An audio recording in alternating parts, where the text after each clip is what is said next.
Un roi, chapitre 21. Après ces choses, voici ce qui arriva.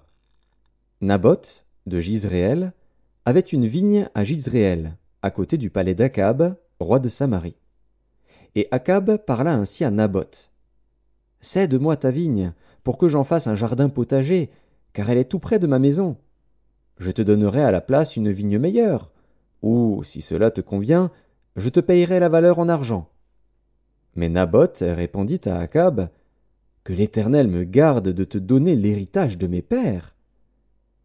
Akab rentra dans sa maison, triste et irrité, à cause de cette parole que lui avait dite Naboth de Jizréel. Je ne te donnerai pas l'héritage de mes pères.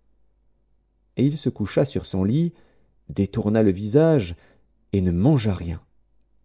Jézabel, sa femme, vint auprès de lui et lui dit, « Pourquoi as-tu l'esprit triste et ne manges-tu point » Il lui répondit, « J'ai parlé à Naboth de Jizréel, et je lui ai dit, « Cède-moi ta vigne pour de l'argent, ou si tu veux, je te donnerai une autre vigne à la place. » Mais il a dit, « Je ne te donnerai pas ma vigne. » Alors Jézabel, sa femme, lui dit, « Est-ce bien toi maintenant qui exerces la souveraineté sur Israël? Lève-toi, prends de la nourriture, et que ton cœur se réjouisse. Moi, je te donnerai la vigne de Naboth de Jizréel. » Et elle écrivit au nom d'Akab des lettres qu'elle scella du sceau d'Akab, et qu'elle envoya aux anciens et aux magistrats qui habitaient avec Naboth dans sa ville. Voici ce qu'elle écrivit dans ces lettres. Publiez un jeûne. Placez Naboth à la tête du peuple, et mettez en face de lui 2 méchants hommes qui déposeront ainsi contre lui. Tu as maudit Dieu et le roi.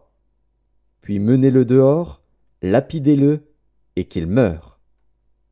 Les gens de la ville de Naboth, les anciens et les magistrats qui habitaient dans la ville, agirent comme Jézabel le leur avait fait dire, d'après ce qui était écrit dans les lettres qu'elle leur avait envoyées. Ils publièrent un jeûne, et ils placèrent Naboth à la tête du peuple. Les 2 méchants hommes vinrent se mettre en face de lui, et ces méchants hommes déposèrent ainsi devant le peuple contre Naboth. Naboth a maudit Dieu et le roi. Puis ils le menèrent hors de la ville, ils le lapidèrent, et il mourut.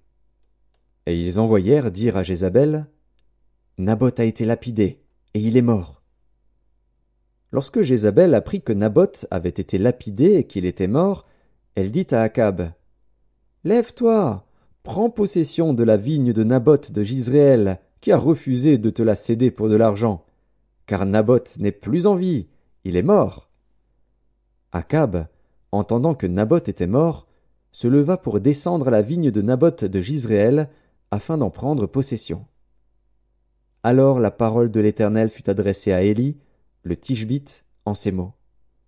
Lève-toi, descends au-devant d'Akab, roi d'Israël à Samarie.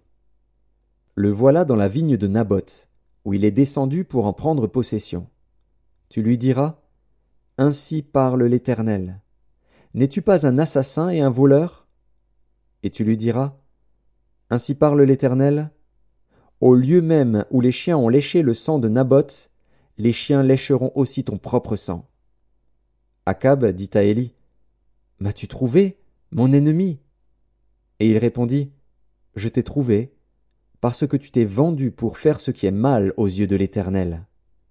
Voici, je vais faire venir le malheur sur toi.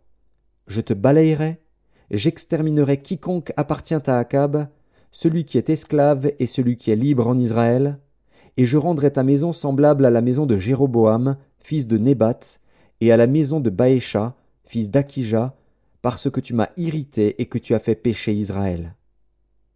L'Éternel parle aussi sur Jézabel, et il dit, Les chiens mangeront Jézabel près du rempart de Jizréel. Celui de la maison d'Akab qui mourra dans la ville sera mangé par les chiens, et celui qui mourra dans les champs sera mangé par les oiseaux du ciel. Il n'y a eu personne qui se soit vendu comme Akab pour faire ce qui est mal aux yeux de l'Éternel, et Jézabel, sa femme, l'y excitait.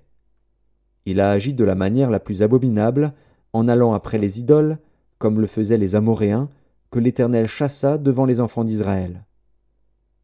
Après avoir entendu les paroles d'Élie, Akab déchira ses vêtements, Il mit un sac sur son corps, et il jeûna.